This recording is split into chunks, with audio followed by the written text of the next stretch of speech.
So I'm going to go ahead and get started. I want to make sure that I'm giving you all of your proper flowers. I want to make sure I don't get it wrong. So here we go. I'm going to go ahead and let everyone start because we know that if you miss the start of the live, it's all good because we're going to run this entire live on the Joy's House platform. It'll also be on the Joy Reid Show YouTube page. So don't worry if you miss a thing. You won't really miss a thing. But I want to start by introducing our amazing special guest. This is my friend from Florida, just to show you guys that Florida really has some amazing people. Don't feel that way about Florida all the time. There's some wonderful people. I met this young man through Equality Florida, but since which is an incredible organization. Big ups to Nadine and all the folks there at Equality Florida. But since then, he has gotten a promotion because he's so good and he's such a great spokesperson for the community. And so I'm going to read this. Brandon Wolf is a nationally recognized civil rights and gun safety advocate and a seasoned communications expert. He currently serves as the National Press Secretary for the Human Rights Campaign, the nation's oldest and largest LGBTQ civil rights organization. Everybody, please welcome and give big ups and hearts to my friend Brandon J. Wolf. How are you, my friend? I'm good. Happy Pride. Happy Pride! Happy Pride. It feels a little defiant to say that in this environment, and so I'm just gonna keep on saying it. Keep saying it. I was just at an event last night, and literally opened my remarks with Happy Pride because it's like at this point, it is almost like you said, those are defiant words in these times, right? I mean, Yeah. this is Pride Month. It's also Black Music Month, like all the things that upset Pete Hegseth and Donald Trump. You know what I mean? Like it's all the things they hate. And I just wanted to start by asking you just about that, the resonance of that moment. Last Yeah. night, when I arrived at this event, I found out that the Defense Department, Pete Hegseth, the guy from Fox, they're looking to take the name of Harvey Milk off of the naval aircraft carrier that it's currently affixed to, along with removing the names of Harriet Tubman, removing the name of Thurgood Marshall and Medgar Evers. But Harvey Milk was the lead in that story because, of course, Yeah. they timed that for the start of Pride. What do you make of what's happening? Yeah, I mean, well, I thought of you right away because I saw that Medgar Evers is among the other names that will be scrubbed from these ships, and I know you've done so much incredible work to keep the story of Medgar Evers alive and well.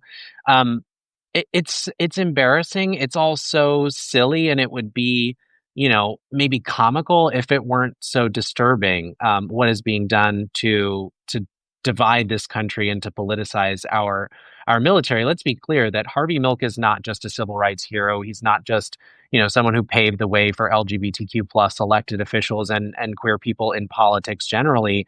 He's also a Navy veteran. He Yeah. encapsulates so much of the courage that makes our military the envy of the world. And just as a note, Harvey Milk was forced to resign in 1955 after it was discovered that he was gay. He was honorably discharged as a lieutenant junior grade. So this is someone who, even in the face of that kind of discrimination and hatred, still demonstrated the kind of courage and humility and selflessness that is required to be, a service member in the military. So that's one thing, is just what a disgrace to the memory of Harvey Milk. What a disgrace to the LGBTQ plus community to do this during Pride Month, but also how embarrassing for Pete Hegseth. Because again, to be clear, the only men that are triggered by rainbows and gay rights icons are weak and insecure men.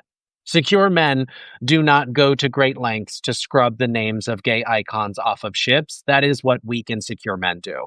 And Pete Hegseth is being weak and insecure and petty at a time when we actually have real problems to solve, right? It is essentially a sideshow that is, I think, an attempt to distract the American people from the harsh reality that this administration is a train wreck. It's a dumpster fire. And it has not just been disastrous for LGBTQ plus people, it's been disastrous for the entire country. We're in a seesawing trade war that changes its shape every single day. We have a president who said he was going to solve global crises on day one and is now saying maybe he'll never get around to it.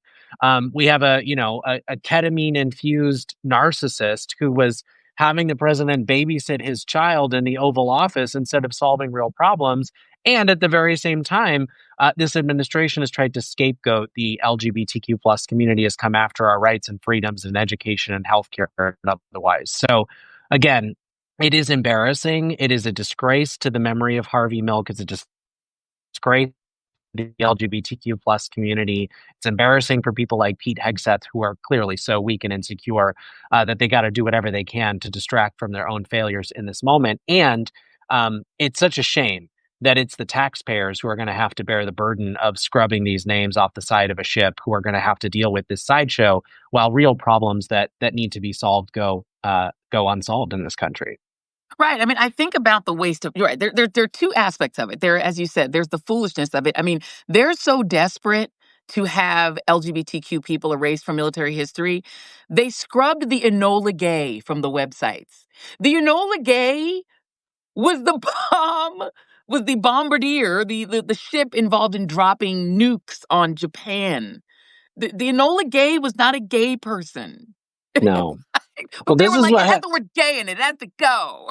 this is what happens when you combine a bunch of, incompetent clowns who are completely unqualified for the jobs they have, with, Chat GPT, and you let it run amok inside the United States government. I mean, it's, we got a car salesman and his 19-year-old intern who prefers to go by big balls are the most qualified people to be making decisions about what happens with America's checking account. I think not. But that's the kind of inept leadership that you should expect from Donald Trump. That's who he's always been. Of course, it's who he is now. And it's no different when you're talking about Pete Hegseth, who, again, is deeply unqualified for this job, should not be in this position, should never have been confirmed, should never have been nominated in the first place. And so it's unsurprising that all he has to offer up is this weak, pretty pathetic sideshow instead of doing the actual job of being the defense secretary. Yeah, it's shameful, but also it's costing us money. Let's talk about the cost for a minute, because you mentioned they're going to have to spend money to undo the name, to scrape these names off of the ships, and I guess put, I don't know, who are they going to put on instead of Medgar Evers, Byron de la Beckwith? Like, who do they want on there? Who do they prefer? Because he too was a World War II veteran, I shall note. But they want white men, white straight Christian men. They want their names on everything. Okay, we get that, Pete. You've made that abundantly clear. But you're going to waste money doing that. They're about to waste millions, tens of millions of dollars throwing Donald Trump a birthday military parade down the streets of Washington, D.C., which is probably going to ruin the streets. I've had some sources tell me that they're raiding the museums in neighboring and other states because there aren't enough tanks available to roll down the streets of DC. And some of the tanks they want to pull out of museums don't even function anymore. So they're going to have to figure out a way to get them to DC, and dragging a giant tank over the bridges and roads of DC is going to ruin the roads. So now they're going to have to pay to fix the roads they destroy to have this parade. And this is not something the military normally does. We're talking about the taxpayer getting soaked for tens of millions of dollars when they're cutting Medicaid, when they're cutting Meals on Wheels, when they're cutting food stamps. It's disgusting. Yeah, it's disgusting. And what a stain on this country and, and its history. We used to be the envy of the world in terms of, innovation. We used to be the envy of the world in terms of our economic engine, and people came here to take big risks and try new ideas and find safety and belonging and start new businesses and get a great education. And instead, we have grifter in chief and his, merry band of scam artists who, as you said, are draining the American people every single day by the millions, if not 10 millions of dollars, to stroke these egos, right? Of these really, again, weak and insecure men. A strong, confident man does not need a parade that has to raid local museums to drag out old tanks to scrape up the roads in Washington, D.C. He just goes in the Oval Office, rolls up his sleeves, and does the job that he was elected to do. He understands that public service also means service. At its core, it is about, a selfless act for the greater good. But I think the question you're asking about the money is what's most intensely on my mind. What's the invoice for the American people, right? How much are we supposed to foot here in terms of the bill to make Donald Trump feel good about himself, to make Pete Hegseth feel qualified and competent for his job? How much of our hard work do we have to pour into making these men feel good about themselves and the work that they do to gloss over their mediocrity when, as you said, people can't afford rent? They can't afford to buy a home. They can't afford to keep food on the table.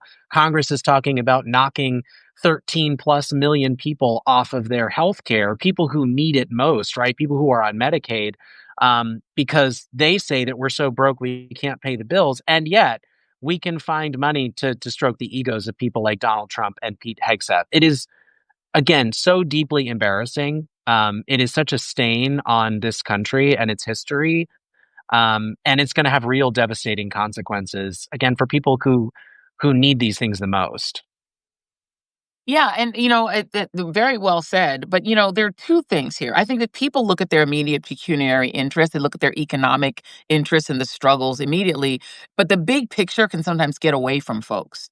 I recently had a conversation. We interviewed Jason Stanley, who's the expert on fascism, and that interview is going to air, by the way, on the Joy Reid Show very soon. But one of the things that in his newest book, Erasing History, that he talks about is the fact that attacks on gay people, on trans people, on LGBTQ people are a core signal of fascism. It's something that's happened in every fascist country that has been studied, and it's part and parcel of the same impulse that causes people to ban abortion, to try to force women out of the workforce and to focus on home and making babies for the state. That it's all part of one package, because the goal is to take the preferred men of the right race, elevate them, remove any barriers to the creation of more of them, right? And force heterosexual normative creative, creation of more babies for the state. And so gay people are an inherent threat, right? Trans people are an inherent threat to that system. And also, LGBTQ people, in some cases, tend to be more visible in other targeted things like the arts. And so Yeah. they're visible. And so, what do you make of when you think about these individual attacks on gay people, on history, on LGBTQ history? I mean, they took the trans people off of Stonewall. Right. The trans people did Stonewall, right? That's right. When you go to the monument, they took them off. And so what do you make of it? And do you see it as a darker sign of fascism or as just stupidity? Yeah, I think it's a couple of things. So, when you think about the Trump regime and what it requires, it needs a scapegoat, right? Because Donald Trump is not going to solve any actual problems. He's not going to make anyone's life better. He's not going to make things cheaper. He's certainly not going to bring jobs back to the United States of America so long as he is punishing businesses for, creating those jobs in this country. And so in order to distract from that, he needs a scapegoat to tell you why your life continues to be challenging in this country. And it's so much easier for him to point the finger at LGBTQ plus people, at black and brown people, at immigrants, at disabled people, at women, at marginalized communities than he is to point the finger back at himself when he is indeed the problem. So I think the Trump administration needs a scapegoat, and LGBTQ plus people become an easy scapegoat. And of course, the right wing knows, based on their focus groups and their polling, that trans people in particular and trans young people in particular are an easy scapegoat for them. Most Americans don't know a trans person. They've never heard a trans person's story. And so they become susceptible to the misinformation and disinformation of the right wing about that community. But I think your bigger question about fascism is really important, because I've always said that LGBTQ plus people represent the greatest threat to fascists and authoritarians, which is something they can't control. LGBTQ plus people live outside the confines of patriarchy, live outside the confines of, being boiled down to your reproductive capacity. We sort of represent freedom and liberation because we get to say that boys don't have to wear blue and girls don't have to wear pink. Boys can play with Barbies and girls can play with Tonka trucks, and all of those things are normal, because we're complex human beings. But fascism requires conformity. It requires that everybody toe the line, that everybody live inside the boxes they've been assigned.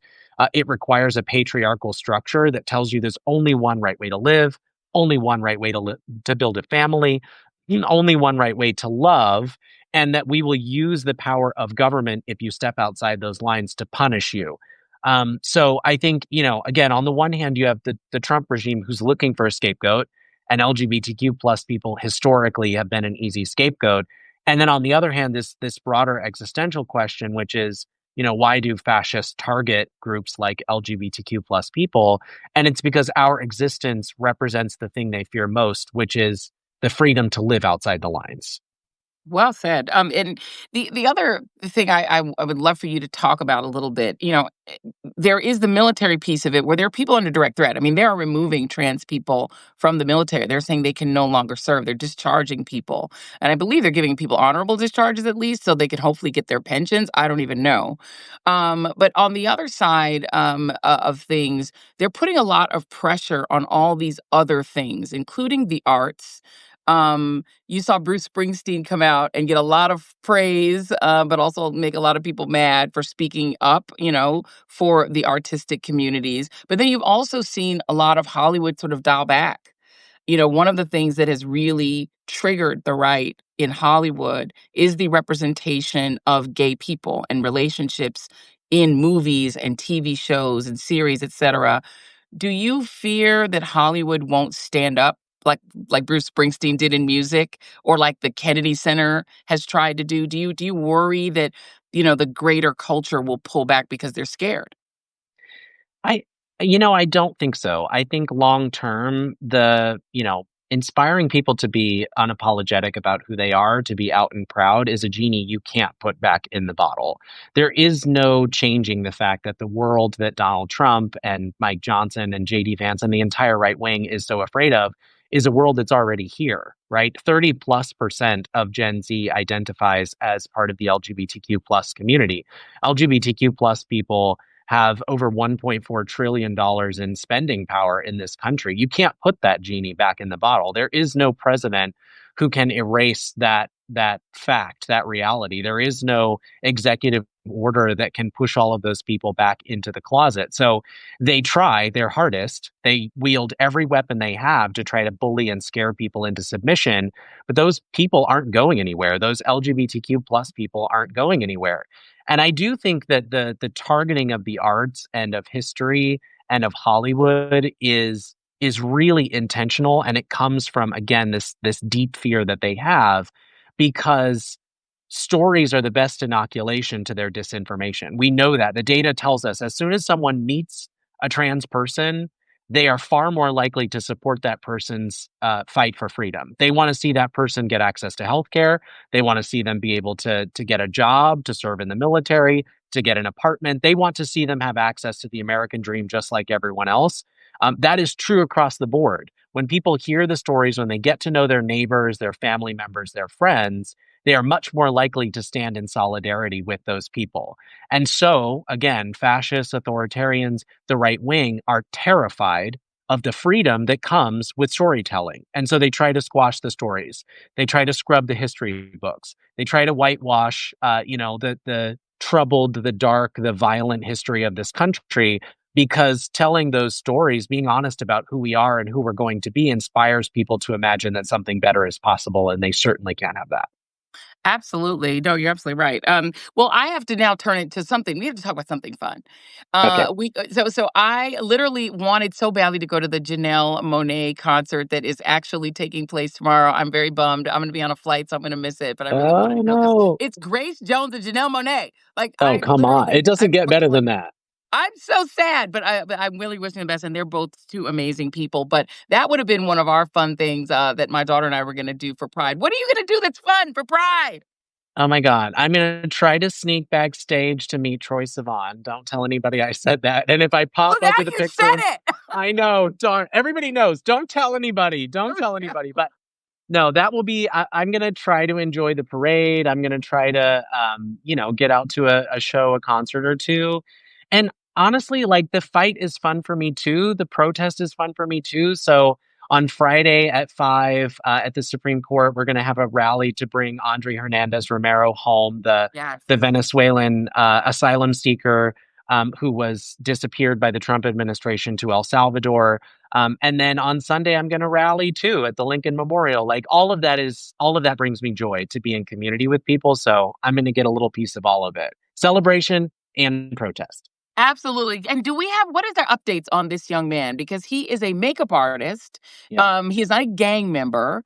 that's right. He had a crown tattooed on himself for the idea of a queen, not for the Yeah, idea of, and he's there along with a soccer coach who had a crown as well because he loves Real Madrid as his favorite soccer team. I mean, as randomly as they are stripping people off of the military websites, they're also grabbing and disappearing people and then saying they're all gang members, which is a very fascistic tactic. Do we have any that's right. updates on this young man, where he is?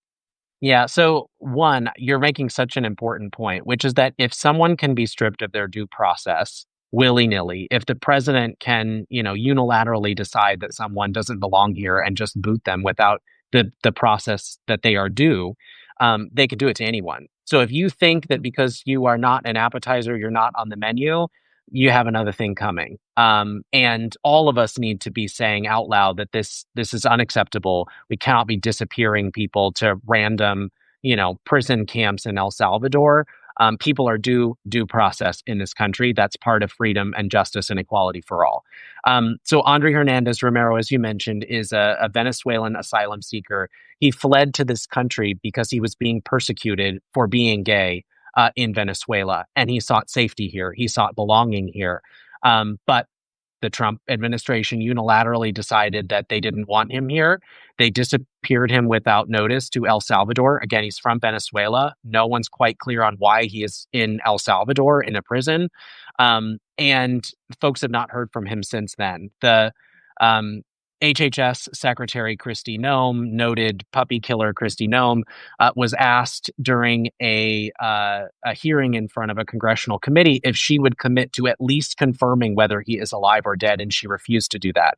She refused to do a wellness check for Andre. So folks are not clear on Andre's well-being right now. I know his attorneys are trying hard to make sure that he is being at least treated with a basic level of humanity while they fight to bring him back to the United States.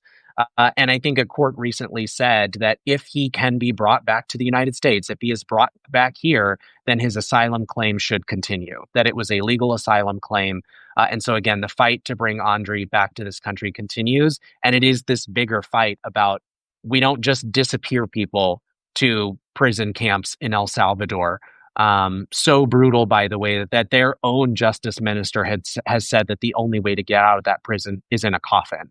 We don't do that in this country. That's not freedom. That's not due process. That's not justice. And every single one of us deserves better, and we should stand up. And we should note that the Donald Trump, when Bukele, when President Bukele was in the White House, got caught on a hot mic whispering to him, "The homegrowns are next."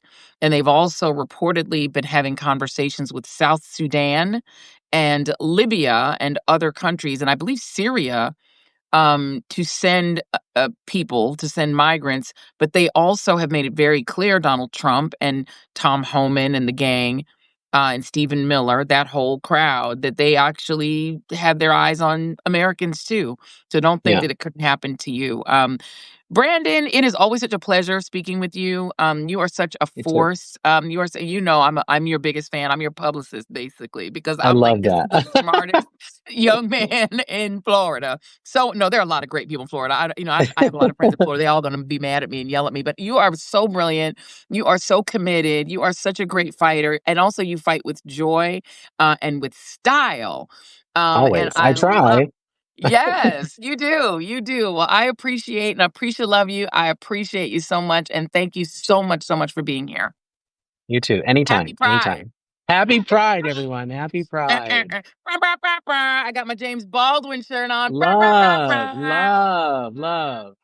Can't erase him either. Ha! Period. All right, y'all. Take care. Thank you all for joining. Thank you, everybody, for jumping in the live. Talk to you soon, and bye-bye.